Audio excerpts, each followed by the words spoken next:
Isabelle retrouve ce matin de bonnes amies du Secours catholique. Elle est mère de 2 filles et aujourd'hui grand-mère. Il y a quelques années, en difficulté financière, elle frappe à la porte de l'association. La première fois, c'était pour un bon alimentaire.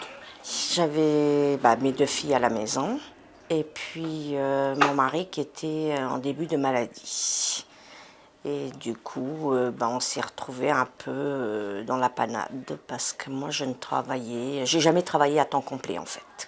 J'ai fait que des petits mi-temps, des 3/4 de temps, mais jamais de temps complet. C'est l'assistante sociale qui m'avait envoyée vers le Secours catholique pour avoir cette aide alimentaire. J'ai eu un bon alimentaire, des courses de première nécessité, des pâtes, du lait, des yaourts, du fromage. Une aide qui va jusqu'à l'achat d'une machine à laver, indispensable pour la mère de famille. J'étais tombée en panne, j'avais pas les moyens d'en acheter une. Ils me l'ont financé entièrement, voilà. Et je l'ai encore.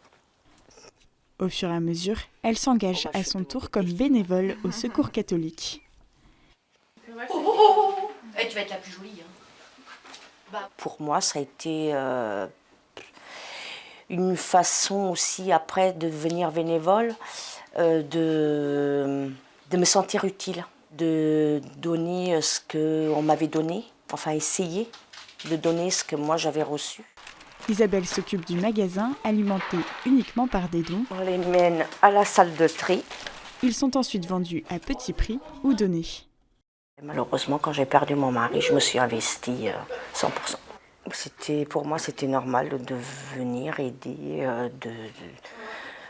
d'accueillir les gens, de les écouter aussi, les orienter. Sachant aussi que moi, étant donné que j'ai eu des problèmes financiers, vers quel service se retourner aussi. Voir, comme les restos du cœur aussi. Je leur dis, est-ce que vous êtes allés au resto du cœur? Non, c'est la honte. Je dis, le plus dur, c'est de franchir la porte. Un coup que vous l'avez franchi, c'est super après l'accueil. Maintenant, je sais que j'y vais, c'est bonjour Isabelle, c'est plus bonjour madame, c'est bonjour Isabelle, vous allez bien, vous prenez un petit café.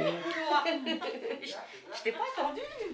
L'équipe du Secours catholique est comme une deuxième famille pour Isabelle, une manière de vivre simplement le partage. Moi, ça m'apporte beaucoup. Je sais que je suis soutenue. Si j'ai un problème, je peux les appeler à n'importe quel moment. Il y a de l'amour aussi. Il y a de l'amour entre nous. Si Nicole, elle part 3 jours et puis qu'elle ne m'a pas vue pendant 3 jours, quand elle revient, c'est les grandes embrassades comme si j'étais sa fille.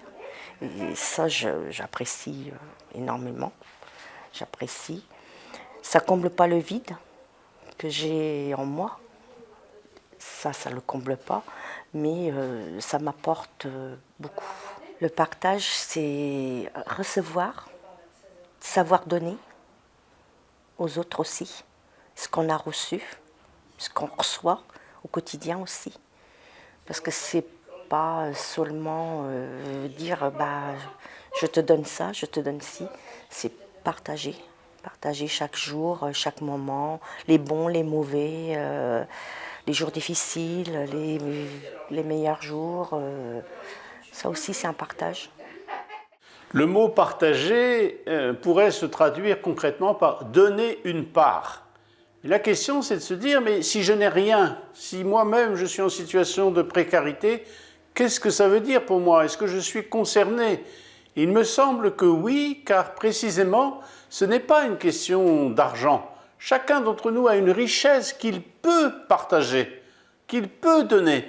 Ce peut être un sourire, ce peut être une aide, ce peut être quelque chose que l'on a et qu'on va donner.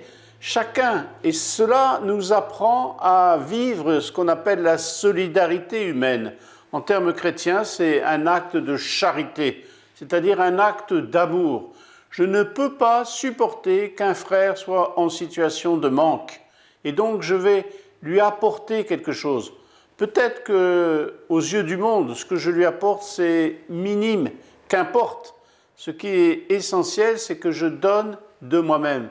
Je donne de mon cœur, je donne par amour, je donne parce que j'ai vu celui qui était dans le besoin et que je reconnais que je vais faire quelque chose pour lui. Je ne peux pas le laisser dans cette situation. Et ça, je crois que c'est très important. Il ne faut pas qu'on se laisse enfermer par la question financière. Car aujourd'hui, on voit des grandes aides, on voit, et tant mieux. Mais chacun d'entre nous peut faire quelque chose pour partager. Le partage est un acte profondément chrétien qui démarre par le regard que je porte sur l'autre. Si je ne me rends pas compte que l'autre est dans le besoin, alors je m'enferme sur moi-même et alors je ne donne pas une part de moi-même. Et je fuis.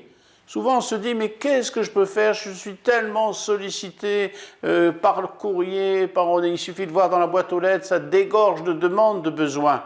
Mais je peux toujours faire quelque chose.